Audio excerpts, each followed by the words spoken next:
Well, here's a Norfolk Southern SW1500 by MTH. It's a PS3. It's brand new. He's running well now, but it wasn't running so well about an hour ago. I ended up piecing together some video that I will now turn into a full video for you guys.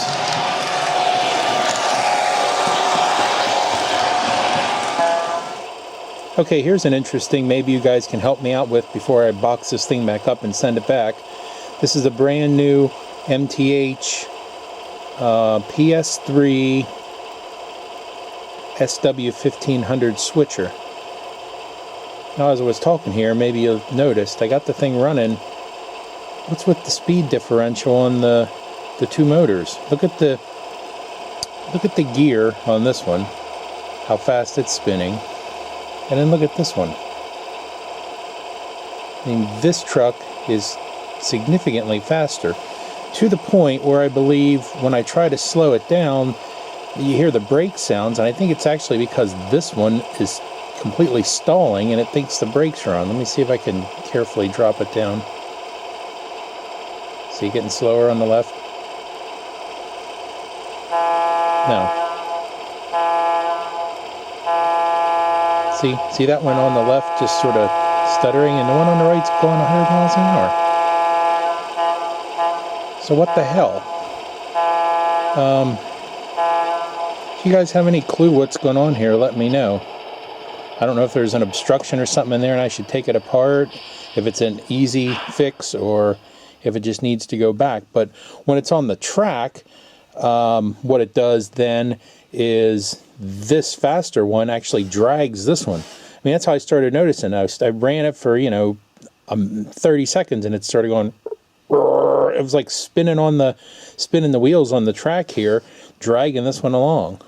Let me show you something I found when I went to take this apart. This is an MTH RailKing Scale. It's not a Premier. It's a SW1500 switcher. So, the bottom of this thing, there's 4 fairly easily accessible screws. One under the truck here, and one in the back here, and then the same on the back side. Okay, and that kind of lines up with the cab. But down here at the front end of this thing, okay, there's one screw that goes up into there, and let's see if I can show you where it is. I'm trying to hold everything here. See this little hole here? You gotta turn the truck so that you can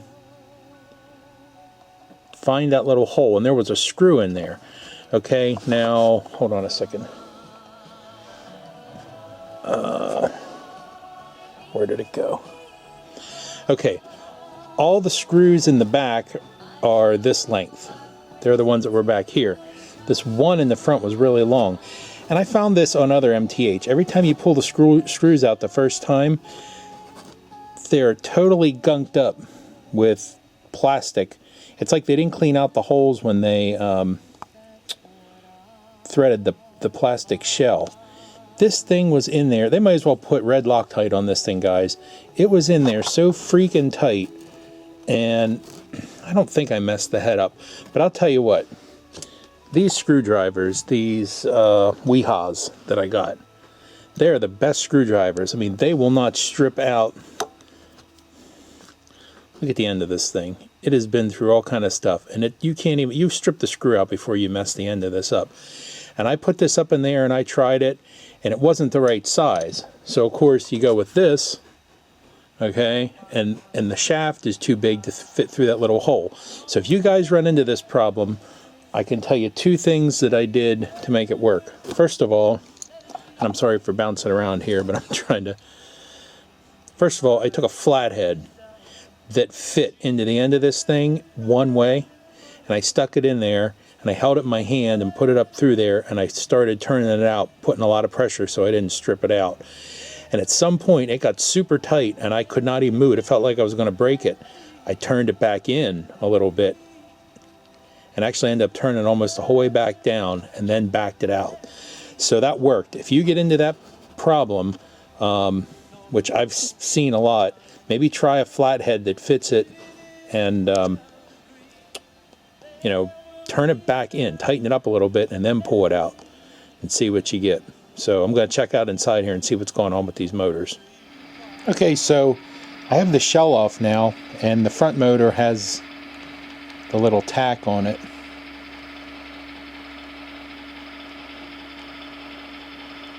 Now before it was spinning out, trying to drag the other motor.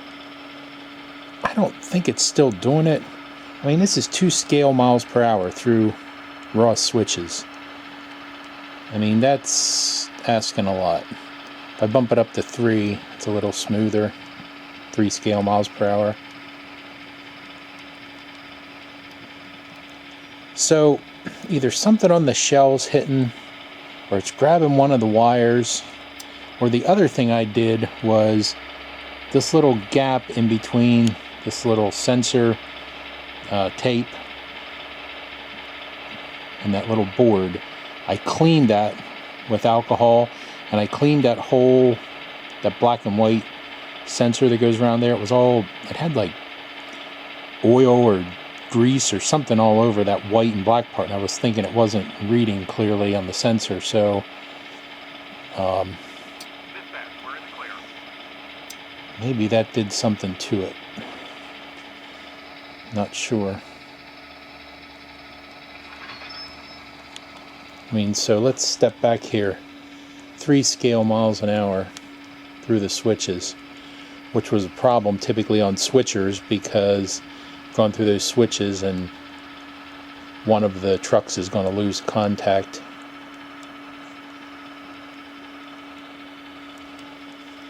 There's a tiny bit of hesitation right there, but looks pretty good.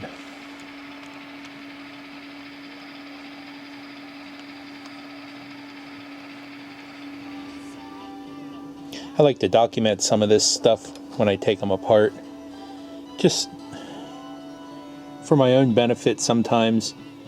I guess I'm a little strange, but I'll be laying in bed at night sometime thinking about this stuff, and I don't want to run down in the basement and rip one of these apart, but it's nice to go back to the video and see how it's constructed, and how the wires run and where the screws were and all that stuff. When I had the gen set apart the other day, from the beginning it had some problems and I couldn't figure out what the story was, and I went back to my video where I took it apart, and I'll show you where the connector, one of these connectors, was actually coming off, and I think that's what was causing the problem. Also, some of the wires from the factory on the Lionel were pinched in when the shell was put on top. It was pinched up here in the cab, and it was shorting out, and eventually it stopped running completely. But I'm going to put this back together and see how it runs. This is just for the rear light in the cab, and it plugs in here. So this one was pretty easy to get apart. The one thing you got to watch for is these little handrails. You got to bend them out a little bit, because they go in these little holes on the side of the cab when you slide it down in. So you got to bend these out and then slide it down and push them back in, and you don't want them scraping up alongside your cab, so just be careful with those. But it's really four screws back here up into the cab, and then one right in the center here, which you got to do that bit with the trucks tilted I showed you.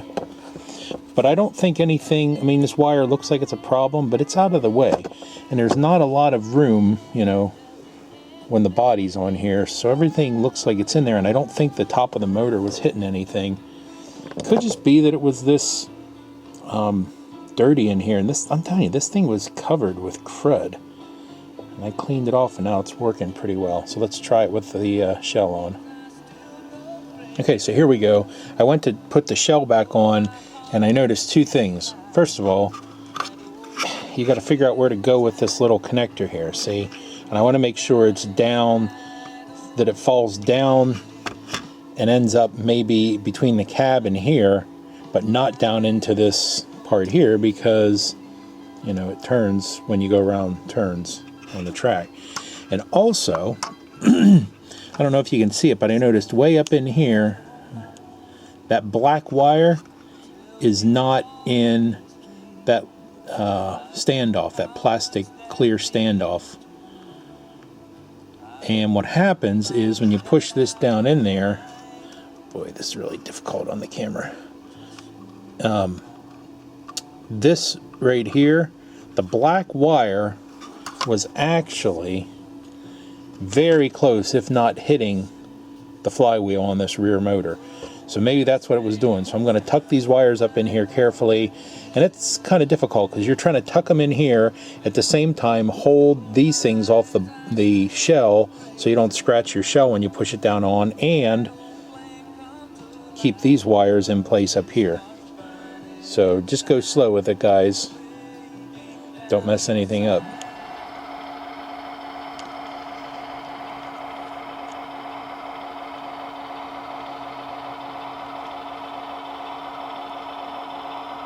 Here we are at 2 scale mile per hour with the shell on.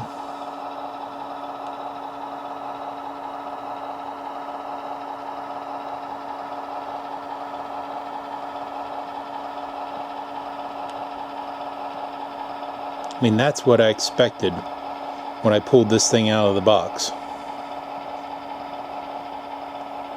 Not the jittery and the slipping and fighting against the trucks on each other. I wish I had a video of that, but you know, guys, this really wasn't supposed to be a video. I bought this engine, I just wanted to put it on the track and play with it a little bit, and it started acting up, and I thought, oh, I'll grab the camera and put a video out there and ask you guys, and of course one thing led to another, and I took it apart and started playing with it. And that's 3 scale mile an hour. It's a little smoother, obviously. I don't know. Maybe it's fixed. Maybe I don't have to send it back. I'm going to run it around a little bit and see how it goes. Then we'll take it in the yard. That's always a good test for them. Of course, going over these crossings that I made too used to be an issue with a switcher because it's so short. And,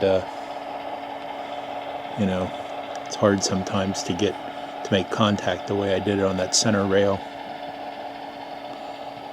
Huh. Alright. Let's check it out.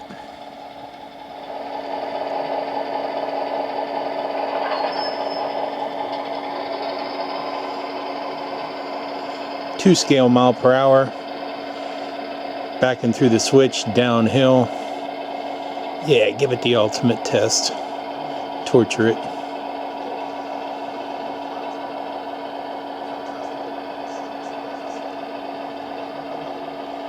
Nice. Go through the other switch. Guys, that's a 2 scale miles per hour.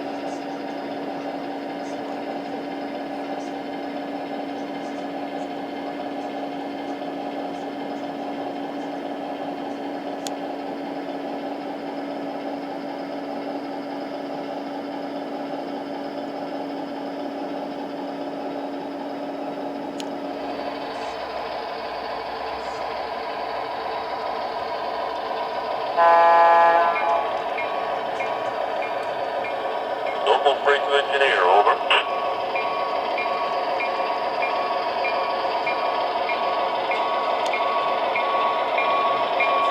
Darkmaster here. What can I do for you? Oh, Kiwi Herman. The hell is that?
Yeah, that's a fun little engine.